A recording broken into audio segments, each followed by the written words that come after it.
Hi, this is Rich Gall of Rogue Sniper Paintball.com. Today is June 26, 2012, and this is a tank build update for May and June. I didn't work on the tank much these past months. I started a few things, but house repairs kept me busy. But in my spare time, I was able to put together this little setup. Starting with a helmet. It's a replica M1938 tanker's helmet from What Price Glory.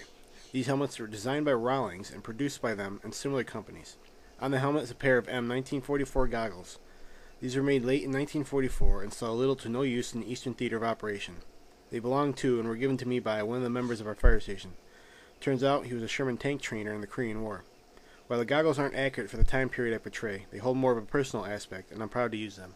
In the helmet is a replica of the HS-23 headset, also from What Price Glory, that I modified. By shortening and splicing the wires, I turned them into the correct HS-18 headset. These were a non-working replica when I got them. I used a pair of earbuds and mounted them in the receiver housing and soldered the wires to the receiver lugs. I had to enlarge the holes in the receiver covers for better sound, as well as fit a piece of tube around the earbud to channel the sound better. Using various original parts that I dug up from the internet, I built a CD307 extension cable, which plugs into the headset. Next is the T30 throat mic. I was barely able to get any sound out of this mic, so I rigged in a microphone to the next piece of gear, an SW141 push-to-talk switch. Throat mic plugs into the switch, and as per the name, push-to-talk. Using a Motorola earpiece and boom mic, I removed the microphone and mounted it inside the switch housing. The microphone is mounted in the top of the switch body and covered by a piece of foam.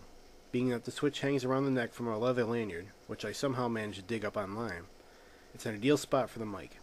A little rewiring, and the mic now works with a push-to-talk switch. All this plugs into a BC606 interphone control box. These are mounted in the turret, one for each man, and allowed for internal and radio communications. At $85 a piece, I decided to make my own. My version is close to the original, but still functional. Other than the audio jacks in the box, I had everything lying around. Total cost, about $8. I'm using the wire and plug from the earpiece and microphone boom to connect to a portable radio, which is currently misplaced, but will be mounted in the turret.